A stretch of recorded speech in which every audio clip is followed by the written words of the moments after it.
Are you ready? Ready, ready? Ready for more? Are you ready? Ready for me? Oh my, you ready? Ready and now we're going, and I can't stop. Are you ready? Ready for me? Oh my, oh my.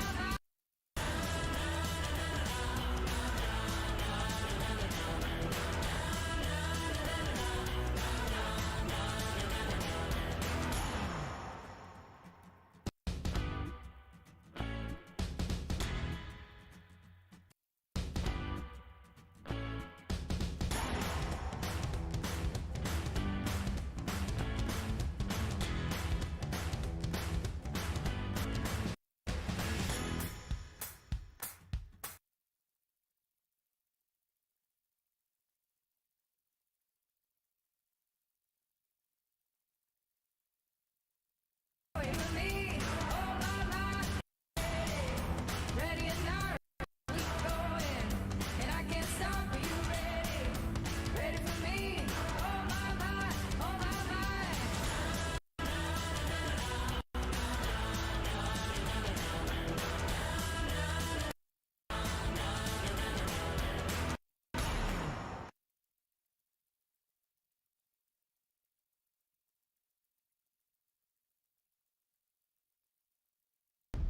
Are you ready?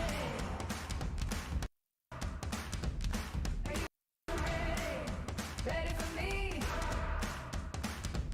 Are you ready? Are you ready? Ready for me? Are you ready? Are you ready? Ready to go? Are you ready? Ready for more? Are you ready? Ready for me? Oh my, oh my. Ready and now we're going, and I can't stop. Are you ready? Oh my, oh my.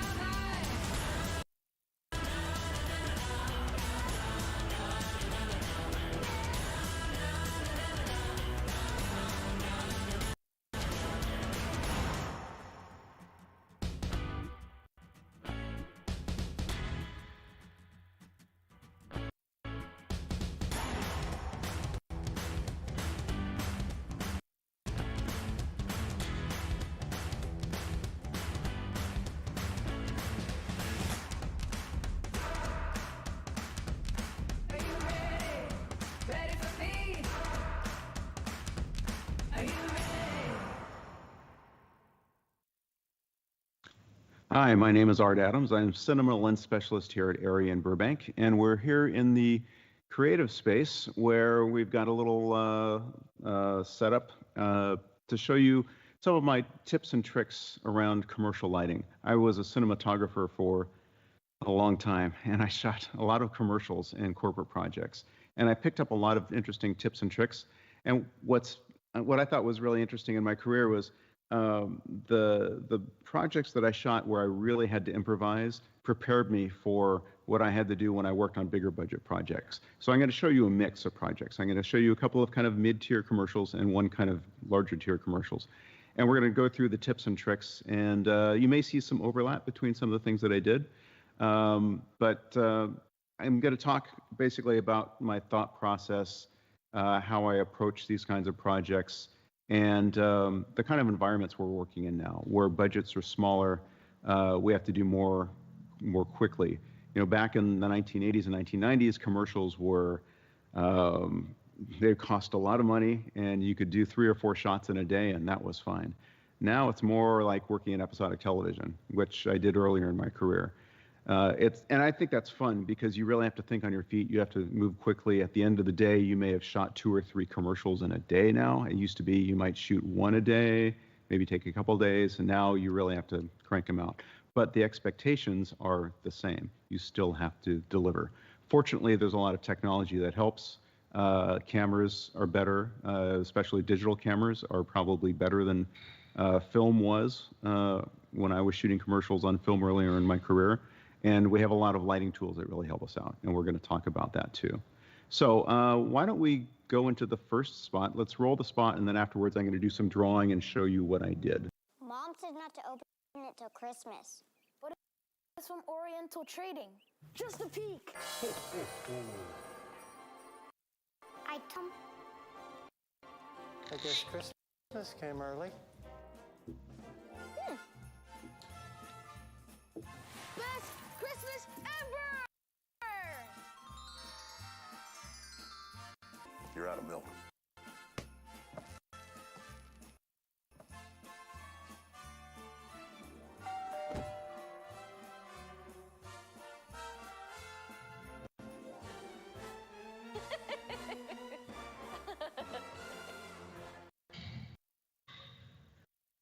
Okay, let's pull up the first still. All right, so strangely, this was the final shot of the day. Actually, I have the wrong illustration up here. Let's do this. I was thinking of the next shot. Let's go to here. So this is the kitchen. So there's a couch and 2 kids, and there's a camera. And what I did was I basically surrounded them with light. These are probably grid cloths because I tend to like very thick diffusion. I really like creating big soft sources because you get a really nice specular highlight in skin and in shiny surfaces. And what that means is that you've just got a very, if skin is slightly reflective, you'll see the reflection of that light in the skin. So you don't just have a bright side and a dark side. You have a bright side, a dark side, and a really interesting highlight that just makes the face glow a little bit. It's a very common commercial trick. And also the way the shadows roll off is really interesting. The big wall of light has been a commercial staple for a long time. I do it a little differently. I don't just make one wall. I usually make 2 because I want to wrap the light around a little bit more. So if I recall correctly, these were 2K open face ARRI lights, just big, broad, punchy lights. This one's knocked down a bunch, so it's not nearly as bright. There's a bunch of wire in this one. What this does is I've got a key from the side that's very soft and creates the impression of window light, but then this light kind of just wraps it around. So basically, this is my fill light, more or less. I love filling from the key side because what that does is if you have a bright side, like right here, actually, I'm doing it in this setup. I have a bright side and a key side and a fill side. And that works for a lot of things, and that's fine. But if I had put the fill over here, then I could control how this light wraps around, and I would have a bright side, I would have kind of a fill area in here, and I'd have a dark side. So I'd actually have more of a transition of tones from one side of the face to the other. Here, I've just basically got bright, dark. So this is why I like filling from the key side, because then you've got bright, less bright, and then over here, it drops off even more. So it's a nice range of tones, although here in this setup, I didn't actually do that. I'm pretty sure I had a fill card over here because it's a very bright and happy commercial. We didn't want the fill side to go too dark. Now, I've created this impression of window light pouring into the space.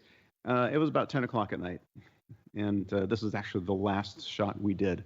So I wanted to be a little more convincing. One thing I learned from one of my mentors is that if you add an accident, like a piece of light raking across the set, something that might happen in real life but doesn't normally happen on a set, then it just feels more real.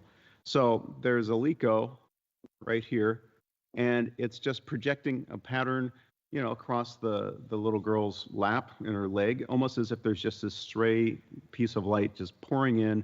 It's a little bit too bright, and it's just hitting a random spot in the scene. And that to me gives it a little bit more believability. That's something I've done a lot throughout my career. I'm really happy I worked with this one DP when I was an assistant who did that a lot, because it can be really convincing. And there's another place where I did something like that in the next spot I'm going to show you. So remember this trick. Let's go to the next shot.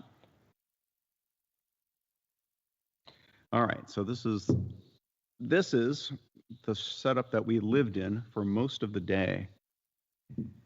So camera's here. Here's the fireplace. We've got the little girl. And then this is now a bounce, probably an ultra bounce, because I like really matte bounces. I don't like, don't use griffs too much, because griff has a little bit of shine to it. Sometimes that's nice, but usually I just want the sense of light hitting a matte surface and spreading, rather than that spread plus a specular highlight. It's just a different feel. I tend to like really thick diffusion and really matte bounces, so it's just my personal style. Now, this was at an era where sky panels weren't really common yet. And if I had 2 or 3 sky panels, this would have been really easy, and I could have shot at much higher light levels. As it was, we had some small Fresnel LED units because I wanted to create the sense of a Christmas tree. And I've always been fascinated by the light that comes off of Christmas trees with multiple colors, even when I was a kid. There's just something about all these colorful sources mixing together, and it's a really interesting quality of light, and I wanted to emulate that. So what we did was we got a bunch of these LED lights, and we bounced them into this ultra bounce, and then we put them on 2 different circuits, and we had a couple different colors. There was like a warm and a cool. One of them was the base. I think the cool was the base. Basically, a base illumination where when the other lights flashed on and off, I would always have just a base level. And I wanted not only the light level to change, but also the color to change, because I think that's really interesting. Now, sky panels actually have these kind of lighting effects built in, so I could have put 1 or 2 or 3 of these in there and gotten a much more sophisticated look. But we had to do this off of a dimmer board. So not ideal, but it worked, or a DMX controller. It worked pretty well. But the important thing is this stayed in place for basically the entire day until that very last shot. And that's something I've done a lot in commercials, and I think a lot of cinematographers will do that now, is you try to build a look that works for just about everywhere you're going to shoot, in a room or a space, because you want to move as little as possible. I will still move the fill light around more often than not, because you can actually clean up a lot of shots by moving the fill light. It's really interesting. And this fill from the Keyside trick I told you about earlier, if I'm doing a shot and the key's in the wrong spot, if I bring the fill in on the same side as the key and just give it a little bit of a wraparound, you can clean up things, especially faces. You can clean up faces very quickly. It's a really great trick. It makes everything look good. But in this case, I've got this big broad overall light, and it's working, but the little girl is getting a little lost. And actually, that was something I wish I'd been able to do more about. The director really wanted her in that spot, and that's fine. But there's a lot going on. And I wanted to pick her out just a little bit, because my eye didn't necessarily go to her right away. So my gaffer saw me staring, staring at the set. And he said, what do you need? And I said, well, I really need a light coming out of the fireplace. And he said, oh, we can do that. He had some light ribbon. We put that right here, lit the little girl, gave her a little scratch light, and then put a piece of 2-inch black tape and just ran it down the fireplace. So in this shot, when you see it in the fireplace, there's a spot down the edge where you can't quite see all the way to the back, and that's because there's a 2-inch piece of black paper tape hiding this. Let's go to the next shot. And by the way, this was because these lights were so dim. We basically lit at very, very low light levels. So basically, I think we were shooting at EI 1000 or 1200, probably T2. So yeah, it was an interesting shoot. It was one of those things where if you look at the monitor looks brighter than the set does by eye, which is actually a fun way to work. So if we look at this next shot, we've got mom and dad, and we've got the camera. Now, I didn't want to move these lights. I didn't want to move this setup because I knew we were going to be working with it all day. My gaffer said, hey, can we move this around a little bit? And I said, no, I'd rather not. So what we did was we just put a bounce card down here with a couple of these lights into it, and we just carried it around the corner. Now, the effect you see here, the flashing lights, is this source over here. This is just a bounce card under the camera. And I like lighting from below a lot because it feels very real to me. A lot of light from above, sometimes it can feel a little fake. I think that's just because I saw it so much in a lot of old films. They used to light from above. I like to bring the lights lower if I can. And there's always light coming off a floor, especially in a sunlit room where the sun will come in and bounce off the floor and come up into someone's face, or you can see the shadows moving up the wall. It's a really interesting look, and it feels very ambient to me. So whenever I'm trying to hide a light, often I'll put it right underneath the lens and make it a big source so the shadows aren't super obvious. And then the kitchen was interesting because those lights back there are basically the cabinet lights. Excuse me. And I was a little worried about these because I checked them out in advance at the location scout with my color meter, and they read a little green. Now, color meters and LED lights don't always work well together. But in this case, LED lights and fluorescent lights almost always have a green spike in them. So I was a little concerned about how this was going to read, and mostly because I didn't want to light that space. I just wanted to be able to turn those lights on and focus on other things. And for backgrounds, that can work really well. And actually, you really have to do that a lot in commercials because oftentimes you don't have enough time to light the background. The background is, you always have a background. It's the biggest thing you'll have to light. And if you can just turn on some practicals or put some lights in the shot in the background or use what's there, you save a ton of time. And I love doing that because then I can focus on what's important, which is generally the people and what's going on in the shot. In this case, we turned on those lights and they were a little bit green, but it's not distracting. They're not bright green. They're a little yellowish, which usually means there's too much green in the light. So it worked out really well. Let's go on. There we go. Product shots.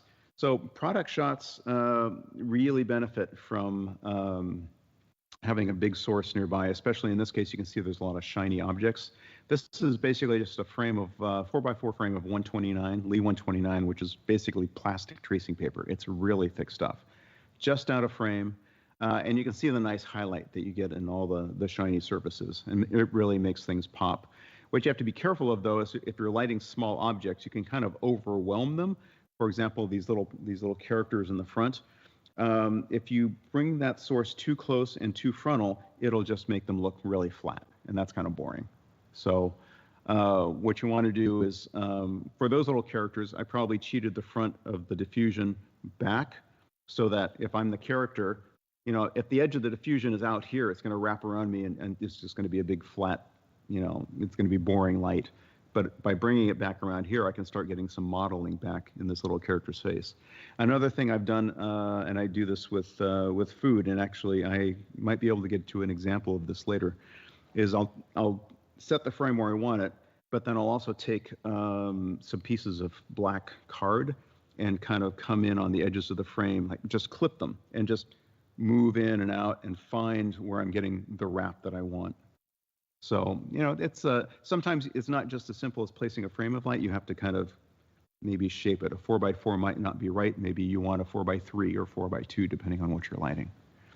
I think that's it for this commercial. Do we have any other shots in here? I think, oh yeah, this last one. This is just very quickly, I'll show you what we did on this one. Oh,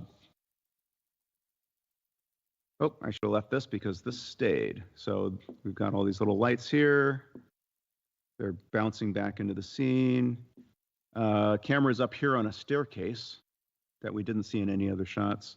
Here's my stick figure mom making snow angels. So it's basically just this light, and then we just added a light really low just to rake across the snow because the shot needed a little bit of something else. Otherwise, it just felt a little bit too monochromatic for what we were shooting.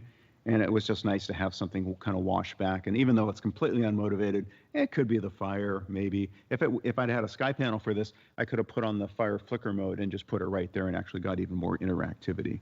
But I think it helped out pretty well. So, do you have any questions? We have a question going back to the first shot.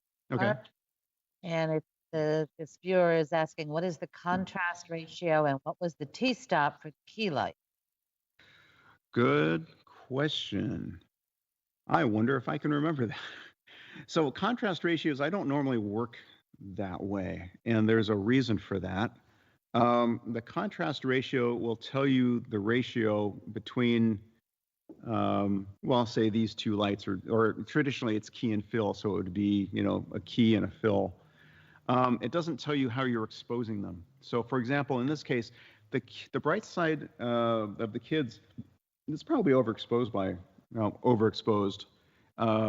by a stop or two. So I probably shot this at T2. I think I shot this entire commercial at T2. And in this case, they're probably at 2.8, maybe 4. A lot of times in commercials, I'll pop people and make them brighter just to make people stand out a bit more. But also, I like being able to light skin a little brighter. I mean, this also helps sell that idea that it's a daylight interior and not night, And maybe I was overcompensating a little bit because I knew it was night, but I wanted to make that key a little hotter, a little punchier, as if they were actually by a window.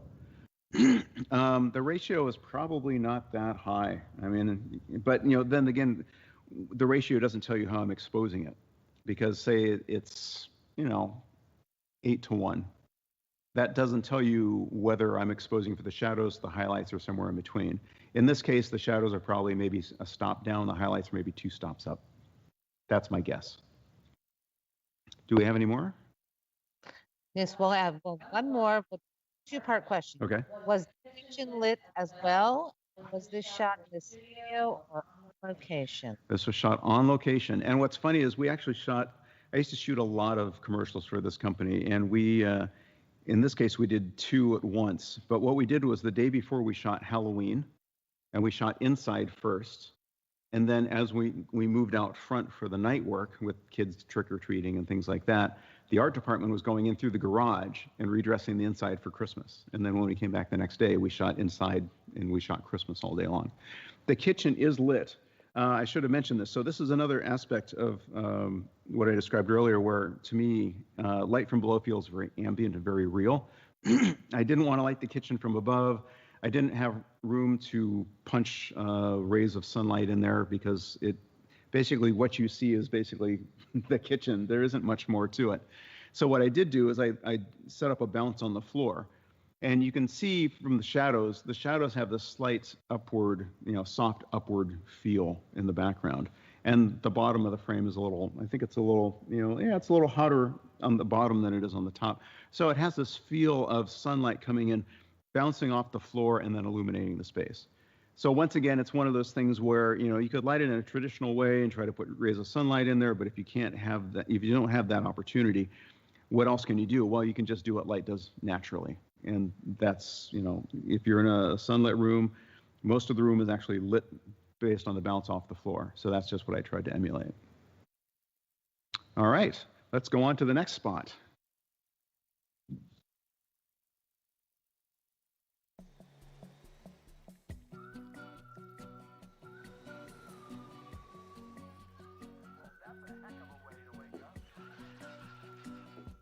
If your cat has fleas, you have fleas. Use Advantage 2 monthly on your cat to prevent and treat flea infestations. Advantage 2, fight the misery of infesting fleas. Advantage.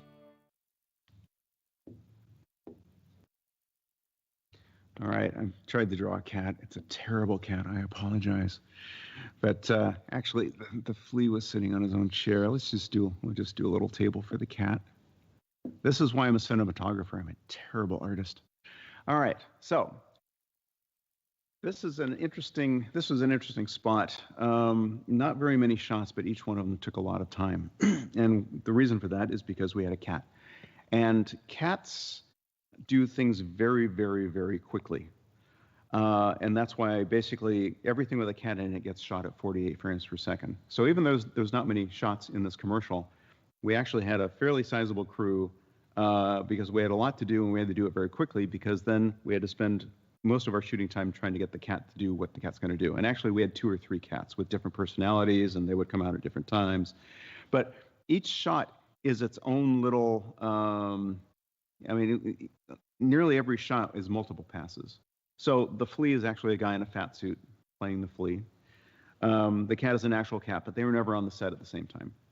Let's talk about the lighting first. So out here, we have a couple of ARRI T12s. T12s are, I don't remember if we had 2 or 3, but T12s are tungsten lights. They're 12Ks.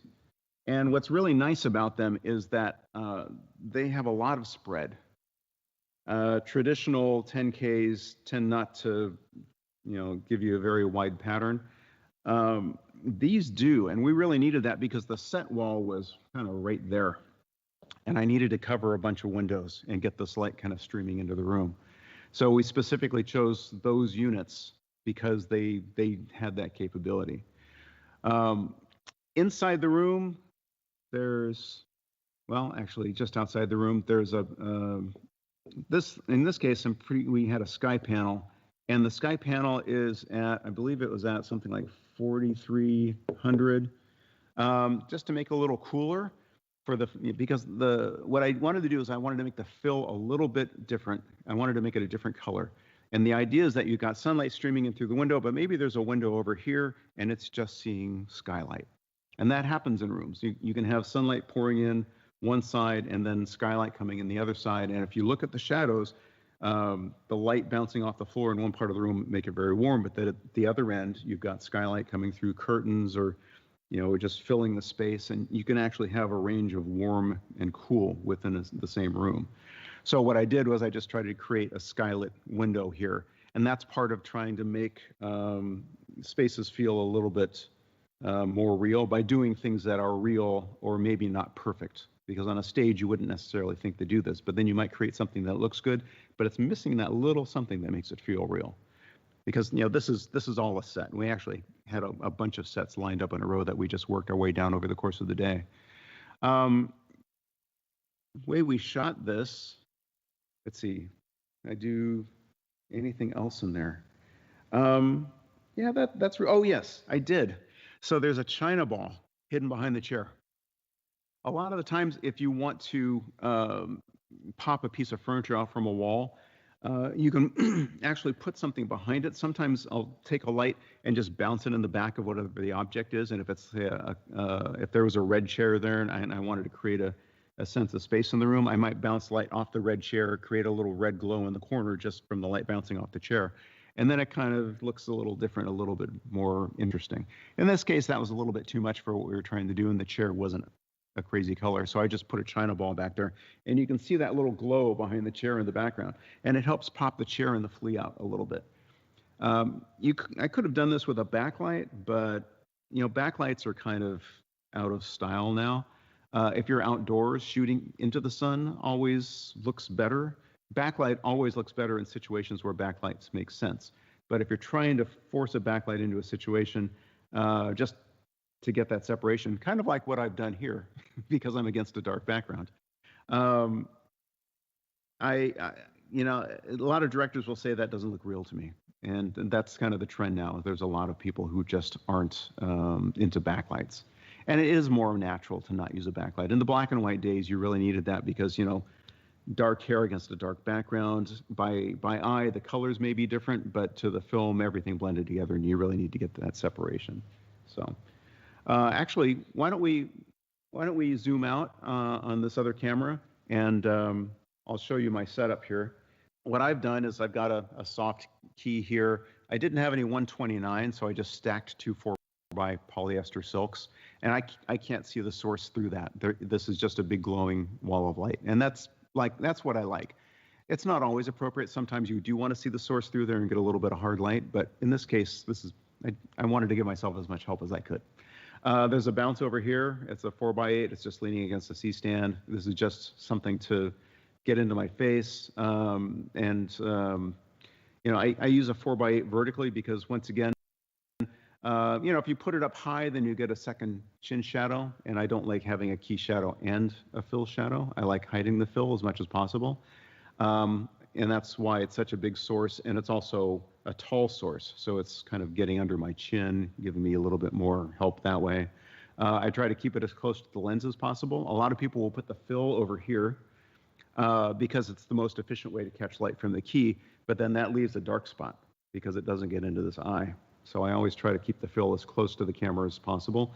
And fill placement is really important because if you get the fill in the right spot, you can often clean up faces where you aren't able to clean it up with the key. So if the key is way over here and it's just raking across my face and there's nothing I can do about it because I don't have time to move that big light, if I come in with fill either behind the camera, on the key side, or even just from the traditional fill side and get it as close to the lens as possible, you can clean up a lot of stuff quickly.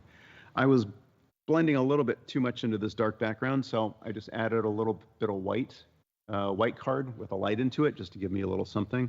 And there's actually a silver card over here that's just catching some of this light off the key and giving me a little bit of something. So when I turn over here, you feel a little presence of something. I really like soft scratches because a hard scratch feels like a light.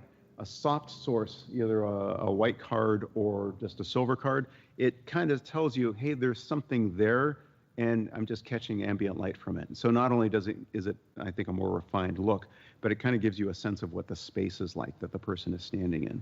It's a little subliminal clue. That's the way I think of it.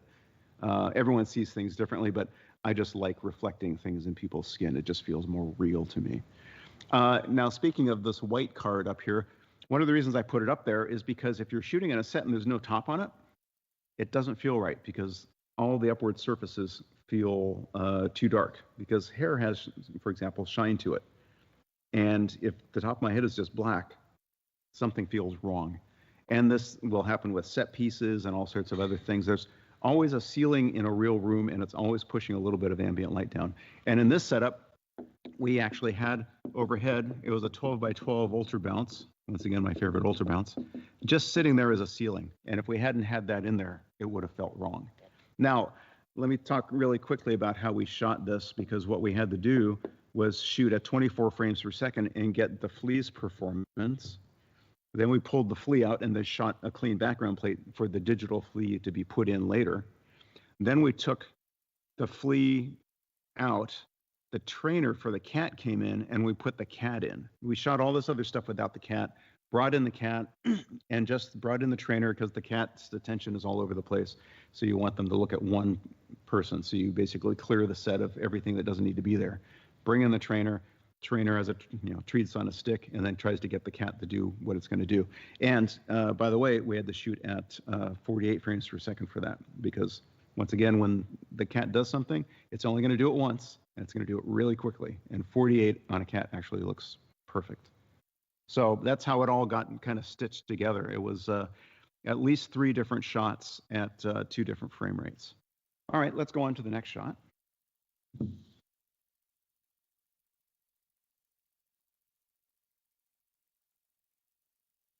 So this was fun. This is actually surprisingly simple.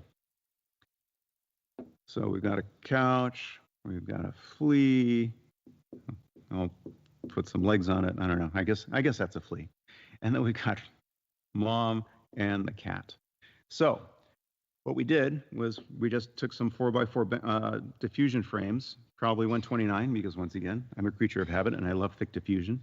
And we put a bunch of sky panels behind them.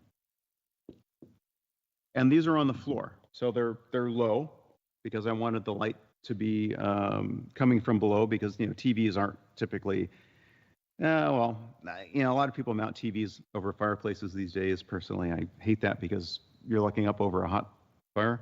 I like them when they're lower. So whenever I do TVs, I always keep the light low because that, once again, low light from below always feels more ambient. And we just set them up, set one up on the TV flicker effect, and then I think we slaved these other 2, and then we basically just let them run. Now, TV flicker doesn't want to be too quick because if you watch TV, the scene changes don't happen that quickly. It'll be shot, shot, shot, So we basically set it up to have that kind of slow rhythm. And that was basically it. I think there's a light, actually, there's a window in the back of the set. We popped a hard light through that to light up this wall and just create a little sense of something back there. But otherwise, that was it. And once again, same thing, shoot the flea at 24, pull the flea out, get a clean background plate, bring mom and the cat in, and then the trainer's, standing somewhere over here with a treat on a stick, trying to get the cat to do its performance at 48 frames per second. And that was the hardest part. We would roll for, 10 minutes with one cat, 10 minutes with another cat, and just roll continuously, just trying to get this one performance. So that was one of the reasons why on this commercial, even though we had a fairly sizable budget and a lot of crew, we had to get set up very quickly because the cat needed time. All right, let's go on to the last shot. So this set was immediately next to the other set. And this is, once again, very simple. Let's see, here's mom, flea, cat whiskers. So there's a window here in the set, and then we just brought over one of the T12s. And actually, probably moved that over while we were shooting the other scene. That's one of the things you tend to start thinking about when you have to shoot fast for commercials and TV is what can you do? What can the crew be doing now to set up for the thing you're going to be shooting after what you're currently shooting? So since that other thing was all night, it was all sky panels. While we were shooting the couch scene with the TV, we wheeled this around, and this is full blue. We've got the table lamp.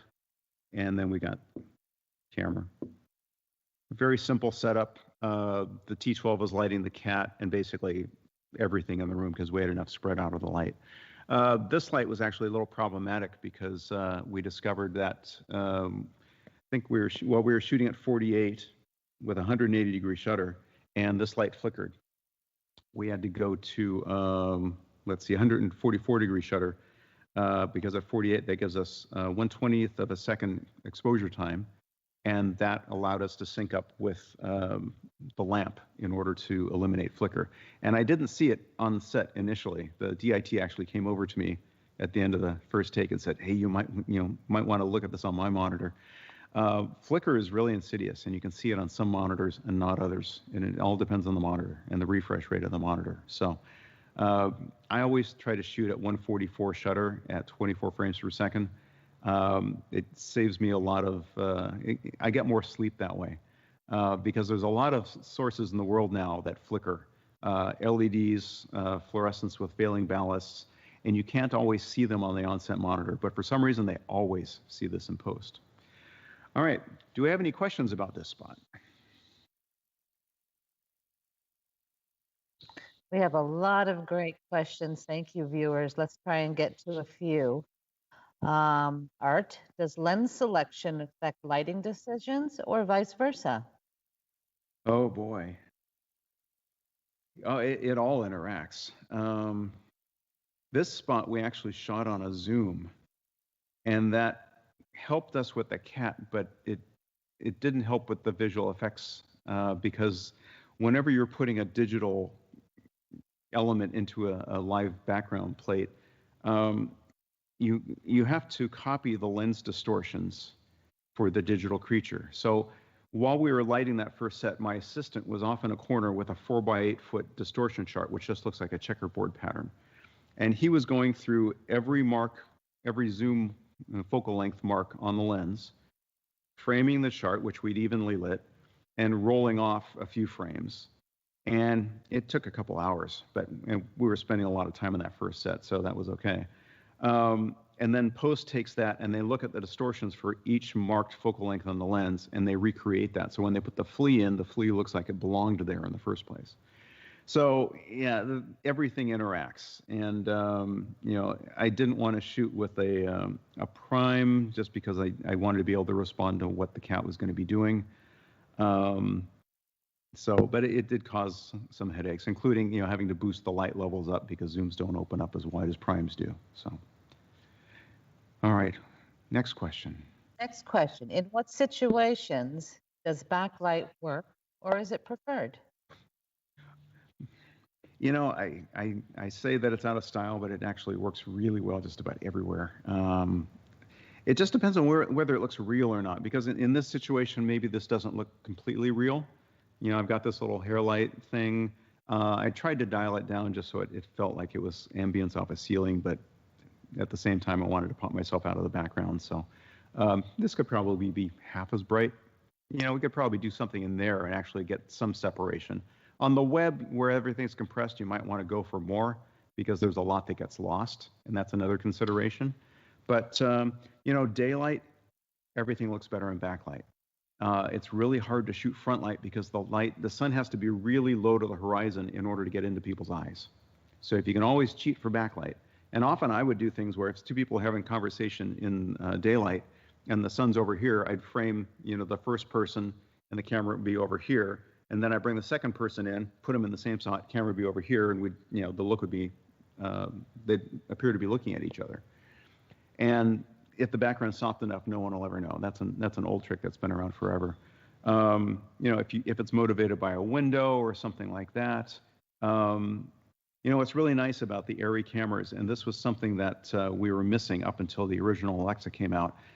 In film, you can have backlight coming in through a window, have someone sitting in front of it. The light could just be screaming, and the light can actually bounce off the floor and light the environment, light the person.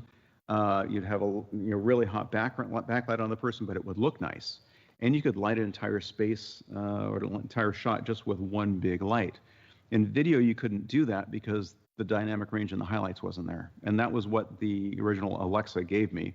Was the ability to do things like that, to put someone in front of a window, have sunlight scream in, hit them, light the inside of a room, light very quickly, and create a very interesting dramatic look, and not have everything look clipped and, you know, horribly blown out.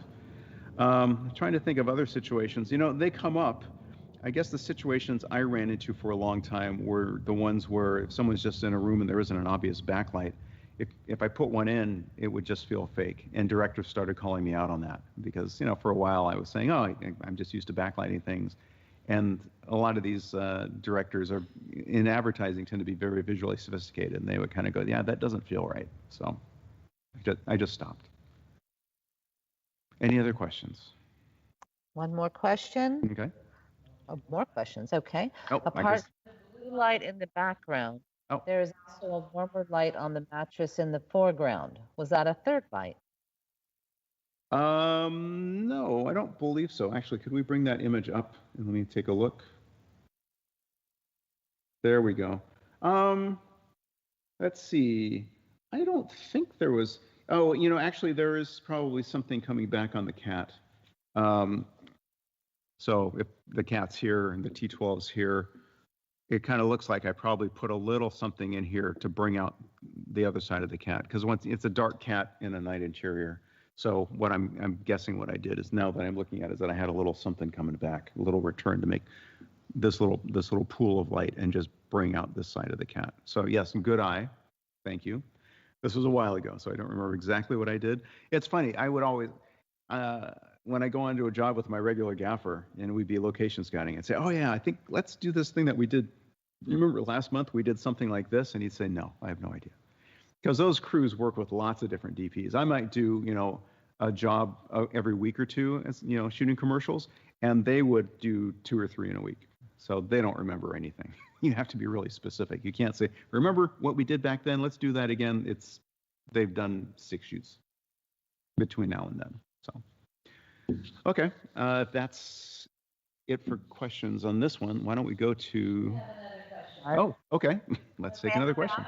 You shot the first scene in both 24 and 48 frames per second. How did you handle adjusting the lighting? I didn't. I adjusted the camera, so probably dropped an ND filter in there, probably an N3. I tried to keep it simple. You can't really change the. Well, actually, I wonder. I'm trying to remember, because another valid approach would have been to just change the shutter angle on the tick, because then that would have actually. No, that wouldn't make sense. because even though I'm shooting the cat at 48, it's getting played back at 24. So I'm guessing it was just an ND, just to keep it really simple. Now that creates some color issues because NDs are not perfectly color neutral. Actually, the ARRI FSNDs are, but we didn't have those back then. So I don't remember what I used, but I do remember we shot a lot of color charts, and the visual effects team even comes in with their own color charts. So there would be a little bit of a color discrepancy, but it would have been fixed. That would have been a high priority, actually. One more question, Art. Okay. How do you light a window on set if it's in the shot? Do you blow it out so you can't see outside? Yeah, that was actually a concern because one of the first things the director said was, just so you know, I'm not going to have any curtains on the windows, but we are going to shoot out through them. When we shot into the windows in the flea scene, or in the first scene in the living room, we actually just closed the blinds. In the shot, there's a bunch of different tricks. I mean, normally you want to put something out there. And oftentimes you'll maybe just put like a piece of foam core, or you might build something white, like an ultra balance, something without a lot of texture that you can just put outside. Back in my corporate days, one trick we did was we used to take newspaper and cover windows if there were sheer curtains in front of them, because then you could blast light in through the windows, but you would still see this little texture in the windows, almost as if you were seeing across the street into a building. It all kind of depends on the situation. A lot of the times I will try to put something outside the window. I'll try to cover the window. Even with shears on, you usually have to put something outside, so you're either looking into white or you're looking into something that feels like it belongs out there. It's hard to really come up with one general approach, but yes, it is an issue. And in this case, the approach was just to close the blinds when we actually look through the windows. Okay. Shall we go on to the last spot? I'm sure she thinks I'm too busy to make one.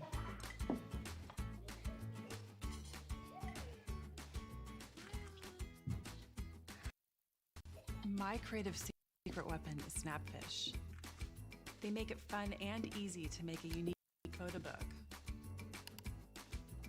This is beautiful. Where did she find the time? Creating one-of-a-kind photo books is a snap with Snapfish.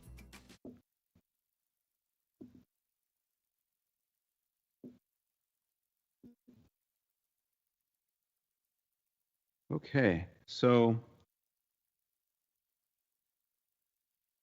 we shot this very simply and very quickly because we had a lot to get and we had kids, as you saw. So this first shot, it's pretty simple. Let's bring up our first still. There we go. And what happened here is there's actually the camera's on a slider, and I'll show you why in a moment, and that actually plays in the next shot. We use this setup for two different shots. The first one of Mom on the computer, basically there's a medium chimera. Actually, it's probably no, that's probably about right. I was going to say maybe it's a little farther around, but that's probably just in the right spot. Mom's looking into the camera. This is a medium chimera. The S60 is 32K. The camera is 43K white balance, and this M18 in the background is 56K. So I wanted to get some more contrast into the scene because a lot of houses are very bright and cheerful, and that looks great to the eye, but to the camera, it can be a little hard to create depth and separation and interest. So what I did was I'd done this a lot. I cheated white balances. Set the camera basically between tungsten and daylight, made this sky panel tungsten, and then just let this M18 HMI in the background stay at 5600. And that way, Mom's a little warm. The background has some cool hits of light. I think part of that was because for this shot, I couldn't get the light to reach far enough into the room to really create a burning hot spot, but I still needed that contrast. So I decided to do it with color instead of brightness. This M18, I love the M18s. They really changed a lot for the industry. The M18 is a 1800 watt par. It's the most you can plug into a standard household socket in the US, Canada. and it's got a really nice reflector on it.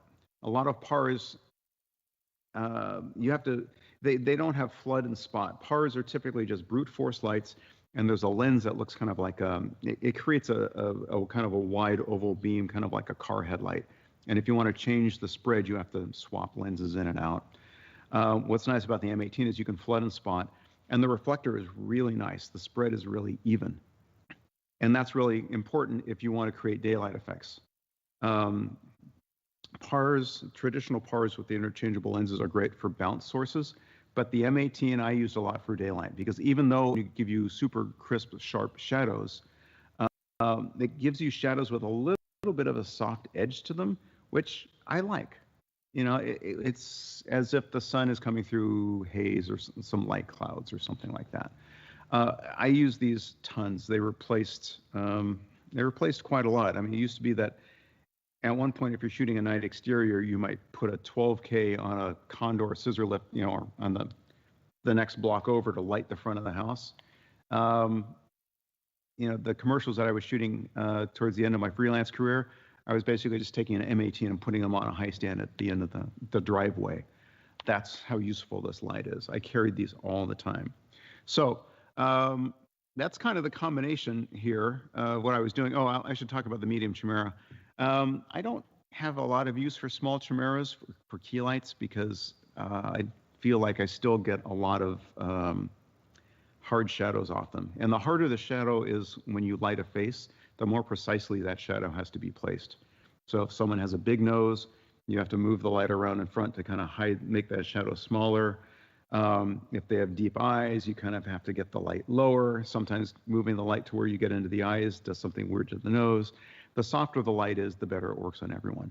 So medium chimeras up close, I used those quite a lot. And that's what I'm using here. So let's go on to the next. Oh, and here we are. I didn't realize we got onto that shot. But so you can see, here's what the M18 is doing. You can see that pattern.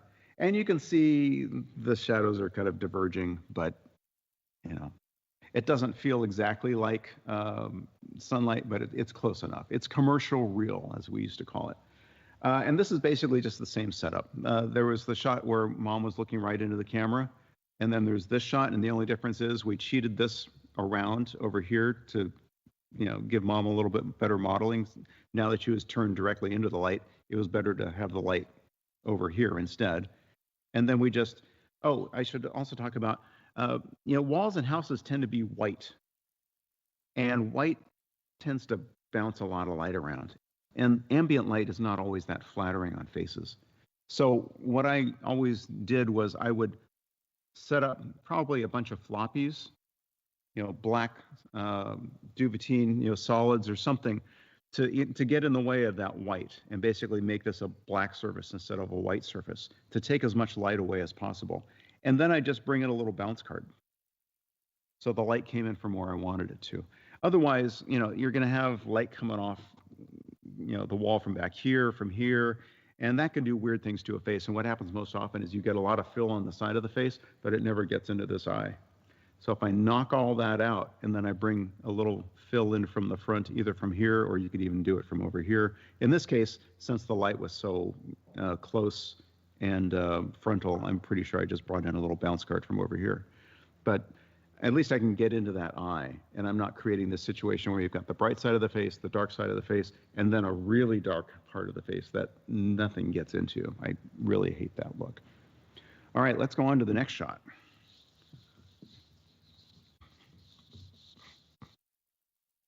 All right, so this is pretty simple. In fact, it doesn't get much simpler than this.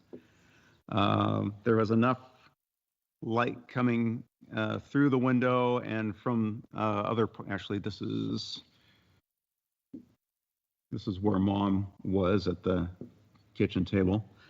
We just came over here. Here's the two kids. Here's a window. Camera's here for a couple of shots. Just took a silver card, literally just a silver card. Raked it across the kids. Now, this is a situation where backlight works. I mean, backlight works in a lot of situations, especially when you're shooting hands and products and small things.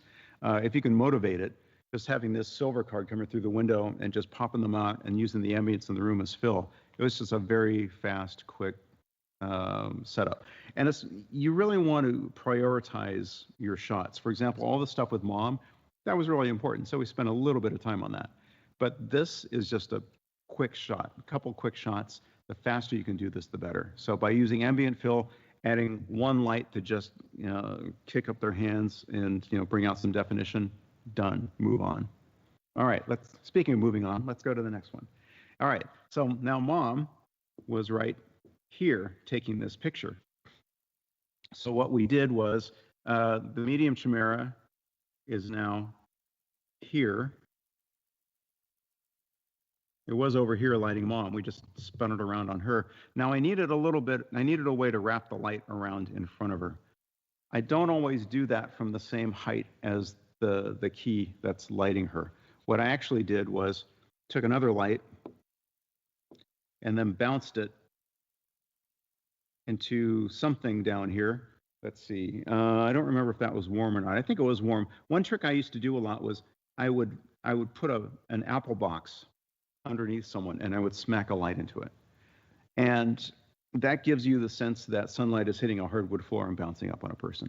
I didn't want to actually do that to hardwood floors because sometimes you can damage someone's floor if you aim a really hot light into it. So I'd usually put apple boxes down there and then we'd smack something into it. And it's just a nice way to wrap light around. Like if this is the key light and I wanted to wrap it around with something from below, I might put an apple box just below me and smack something into it. And then you'd feel this warm uplight and it would just kind of taper off on the shadow side of the face. Let's go on to, and then I should talk very quickly about the background. Pretty sure we just took the M18, still coming through this window, and just tried to light the background, which is back here, and just tried to add some texture. And this is another situation where because we were shooting a quick shot of Mom, to make it more convincing, I didn't mind blowing out the background and making it a little bit too hot. That's one of those other instances where I looked at using the light at the same level that I had in the previous shot, and it didn't work. It didn't feel real.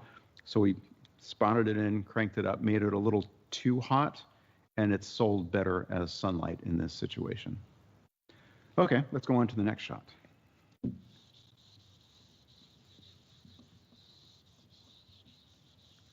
All right, so this is fun. I always liked lighting food. I didn't want to do it full time, but whenever a shot came up with food, I always had a good time because food can be really interesting. So cupcakes, camera, handheld, and then this is there's just a big, it's probably like a 4x4 frame. So this is probably a little bit too big. It's probably just like that. 4x4 frame with sky panel going through it.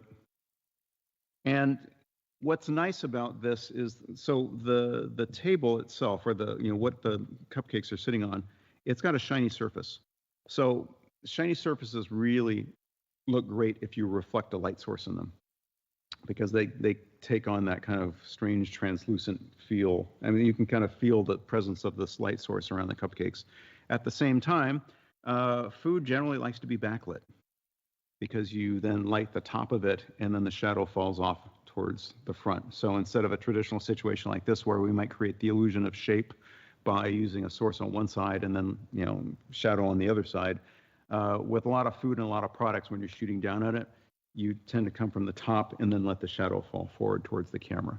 Now, one trick with a cupcake or any kind of food, and I spoke about this a little bit before, if here's your cupcake and you have a massive light source behind it, this is going to start coming around the front of it, and you're going to actually wash out the front. You're not going to have that shadow falling towards the camera.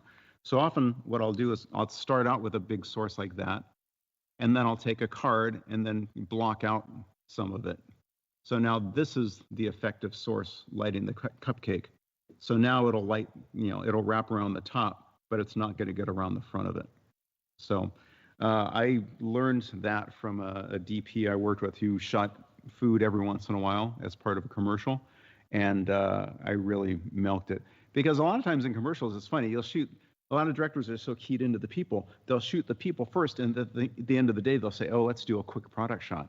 Product shots usually take a while. So if you can figure out some tricks to speed that up, you'll make yourself look good without going into overtime. All right, let's go to the next shot. All right, so this is the oven, kids, mom. Once again, I've got the silver card outside. It's on a stand just out of shot. And then cameras here.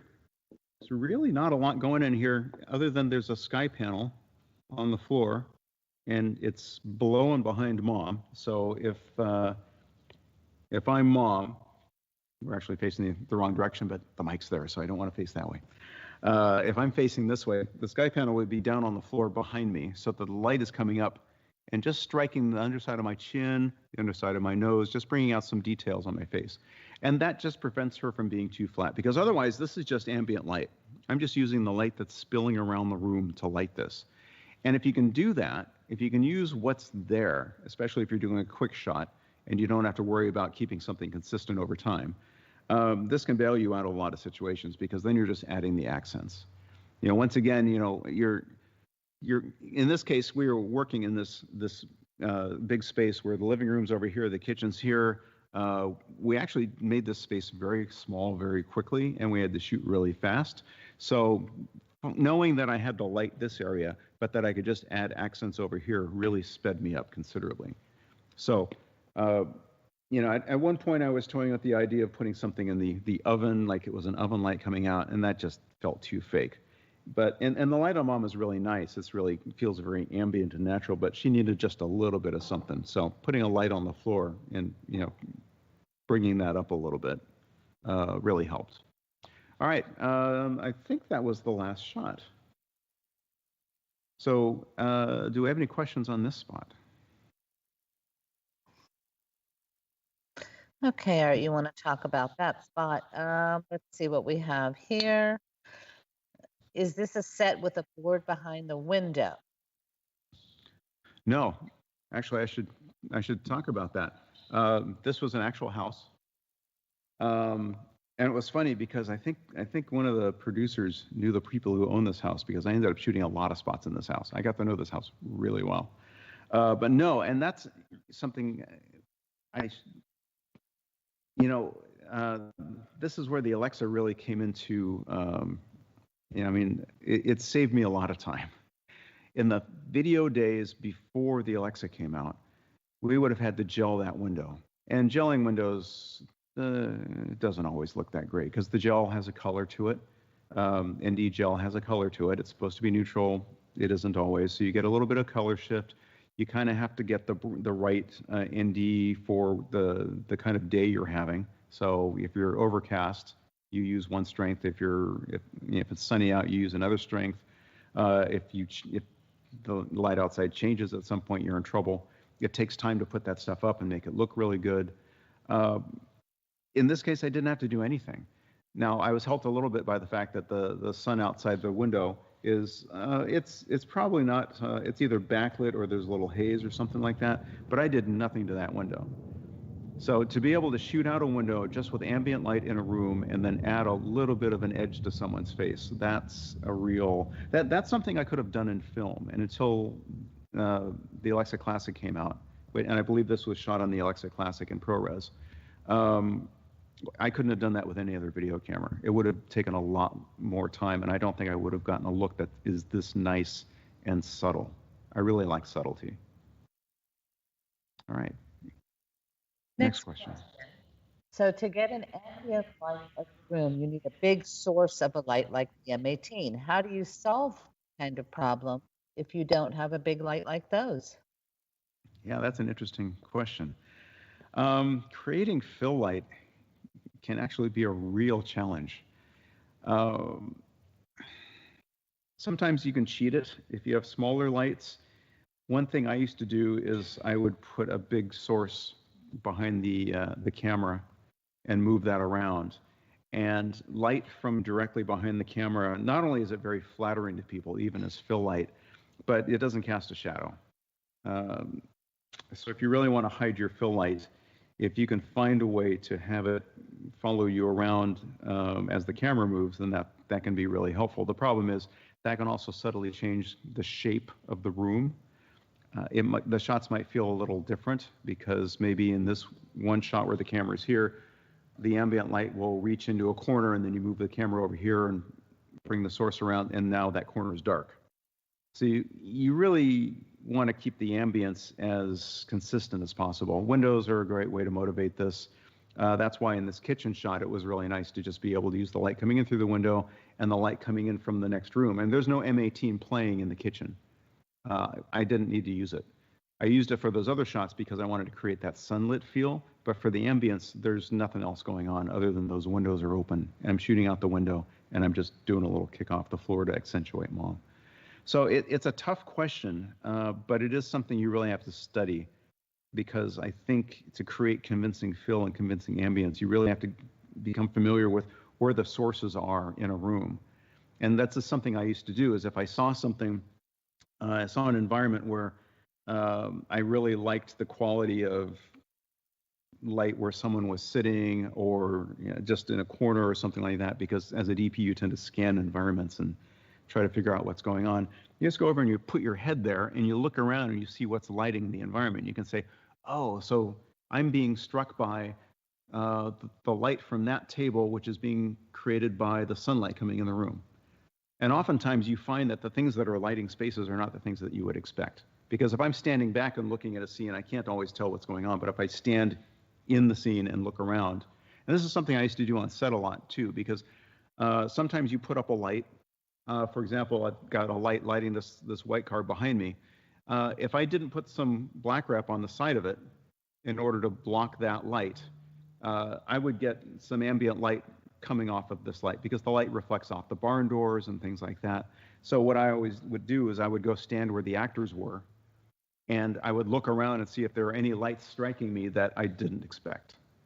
But that's also a great way to learn how to light, because when you're in a space and you really like the look of that space, you like the ambience, you like the way the light is coming through the room, just go stand in that spot and look around and take notes and go, I'm being hit by that, I'm being hit by that.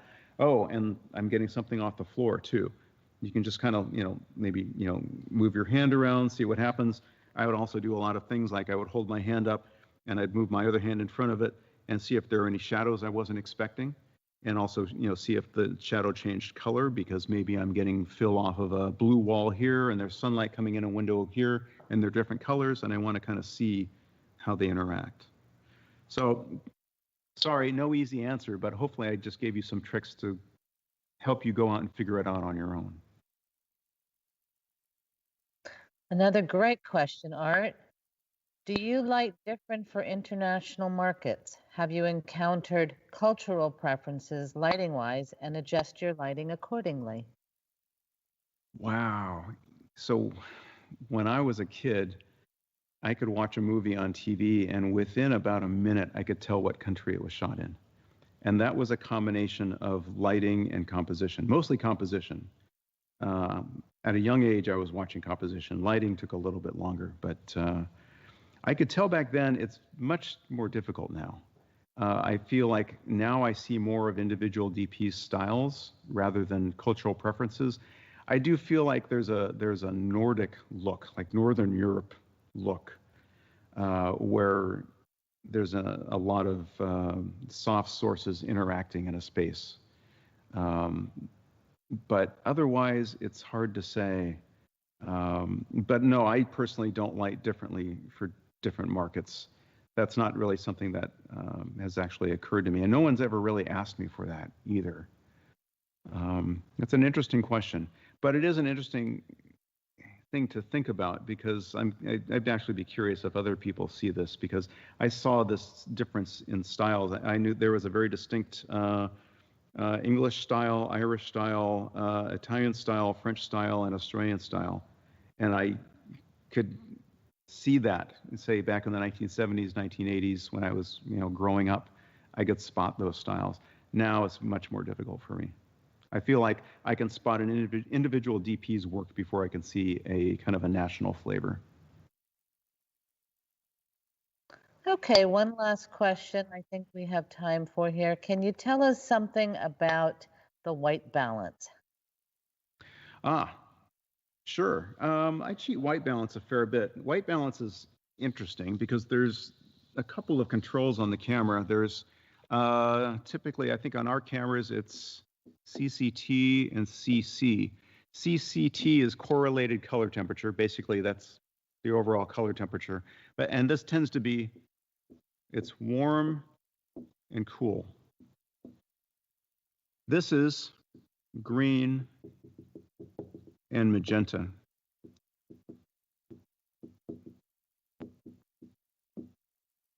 And these are separate. Typically what happens is, you think of it like a seesaw. If you have, let's say that we've got green, blue, and red. Say I've got a really warm scene, and this is let's say these are the levels of the color signals. So I've got a lot of red, not much blue, and then green's just kind of in the middle. This is going to be a very warm scene. What changing correlated color temperature does is it leaves green alone and it just moves red and blue up and down. And that's all white balance is. Typically is aligning, well, it's a couple of things, but basic white balance is aligning these two. So green never moves, but then you do this. So if I change this from say, 3200 to 4300 like I did in that last spot, basically what I'm doing is I'm going like that. I'm pushing blue down, pulling red up, green stays the same. Now, if I have a green cast in the shot, I can adjust CC. And what I would do is I would, probably lower it, add a, like a negative number in there. And red and blue stay exactly the same, green comes down. So these, if you hit the white balance button on the camera, it'll figure all of this out. But if you want to do kind of subtle white balance tricks, typically I leave this alone. Sometimes you put a lens up and it looks a little green, so I might pull a little green out. But most of the time I'm just playing with CCT, so I'm just affecting red and blue. And I do, a lot of times I'll split the difference between 3200 and 5600, so I'll push red up and I'll pull blue down. And what that does is it just gives me some extra color contrast in the scene.